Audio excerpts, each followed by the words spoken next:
Hello everyone, I am Nyayapati Gautam, the Center Director for Time Vizag. In this session, we are going to be taking a quick look at idioms.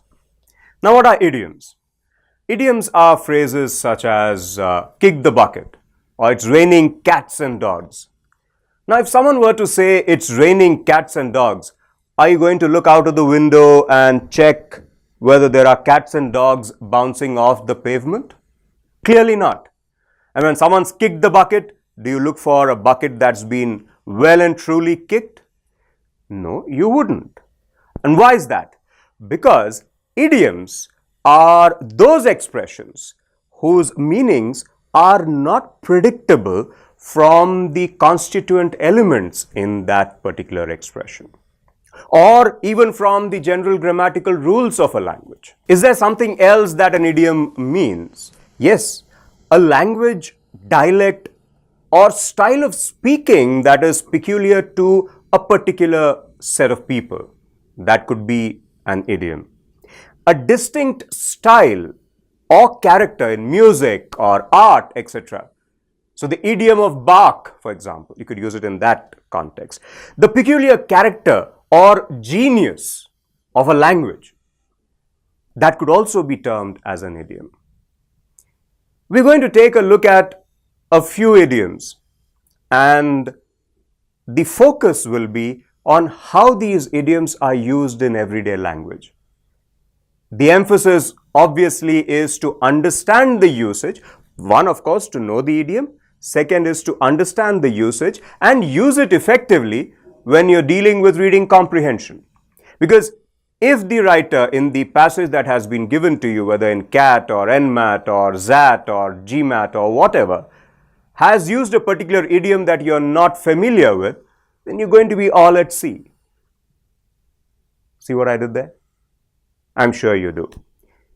So without further ado, let's take a look at some idioms and how to use them. Let's start with a blessing in disguise. Now, what is this blessing but in disguise?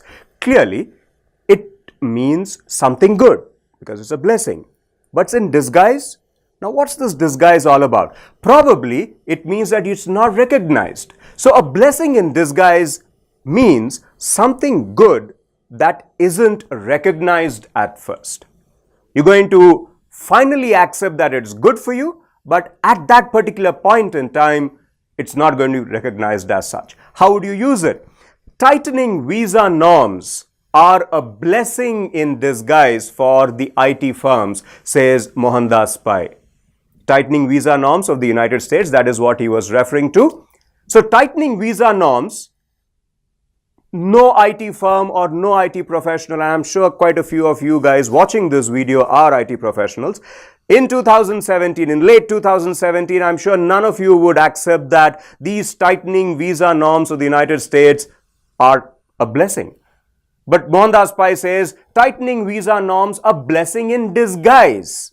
So it's something good, but it is not going to be recognized at the beginning, at first. The Gulf crisis is a blessing in disguise for the Qatar seaport.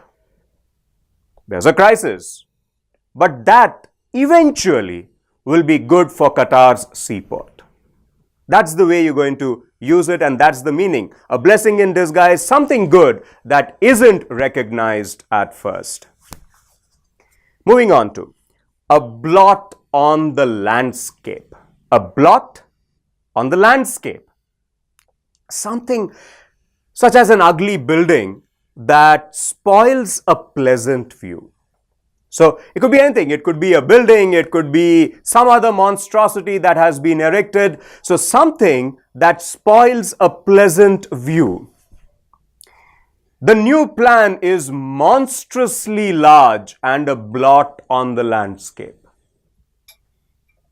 That's the usage. So the plan kind of takes away from the pleasant view of the landscape that one has had. Or, old tires are a waste of space and seem to be a blot on the landscape. So that's the usage. A blot on the landscape, something that spoils a pleasant view. a dime a dozen. What does this mean? It means anything that is common and easy to get. Common, easy to get. For example, when you're talking about something which is common, comparisons between India and China are a dime a dozen. But how about this one, India and Rwanda?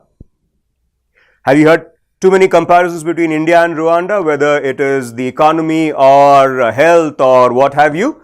No, but India and China, I mean, just about everybody and their grandfather seems to compare India and China. So, comparisons between India and China are a dime a dozen.